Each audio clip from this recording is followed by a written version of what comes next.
ఎండాకాలంలో దొరికే పండ్లంటే పుచ్చకాయలు, కర్బూజా, దోసకాయలు, మామిడి పండ్లు. ఆల్రెడీ ఆడాడ అడ్డా పెట్టి పుచ్చకాయల రాశులు పోసి అమ్ముతున్నారు. ఇక మార్కెట్లలో దోసకాయలు దొరుకుతూనే ఉన్నాయి.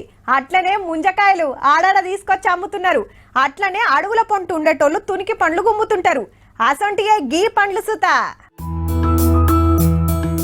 ఏం పండ్లురో అంత ఎరేటిగా ఉన్నాయి అంటురులే. పట్నంలో ఉండేటోళ్ళు పరిశాన్ అయితారు గాని ఊర్లల్లా అడవుల పొంటు ఉండేటోళ్లకు ఇవేంటి, ఇవితోని ఎంత ఫాయిదా ఉంటది అనేది బగ్గా ఎరుకుంటది.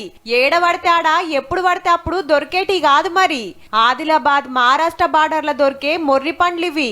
కడమ జిల్లాల పరికి పండ్లు అంటారు. ఎండాకాలం వచ్చిందంటే అడవులలోకి పోయి పండ్లు దులుపుకొని తెచ్చి ఇట్లా తొవ్వ మీద పెట్టి అమ్ముతుంటారు. గంత బుడ్డ గిలాసకే 50 రూపాయలంటే చూడుర్రిగా. రోజుకు ఓ 400-500 దొరుకుతాయట. ఎండాకాలం వెళ్లేదాకా శానా కుటుంబాలు ఇవిటితోనే ఇల్లెల్లదీస్తుంటాయి. హగో ఇంకిన్న ఏరాదమ్మా, నెరి అధ్వానం చేస్తానవని అడిగితే ఎట్లా కొసురుతుందో ఒక్కొక్కటేస్తుందమ్మా. లోపల పండుతాయి కాబట్టి తింటే ఆరోగ్యానికి మంచిగా అంటారు. సర్వరోగాలు కూడా పోతాయి.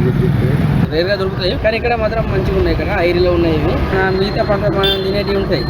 అన్ని మనము ఎరువులేసి వాళ్ళు పండిస్తారు. ఇక్కడ అది కాదు, న్యాచురల్ ఫుడ్ అడవిలో ఉంటాయి.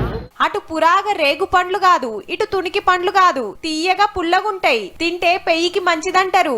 ఏ కాలంలో దొరికే పండ్లు ఆ కాలంలో తినాలని డాక్టర్లు సుత చెప్తూనే ఉంటారాయే. కాబట్టి ఏడగి పండ్లు కానొచ్చినా అస్సలు ఇడవకుర్రి, అంత కమ్మగుంటాయి మరి.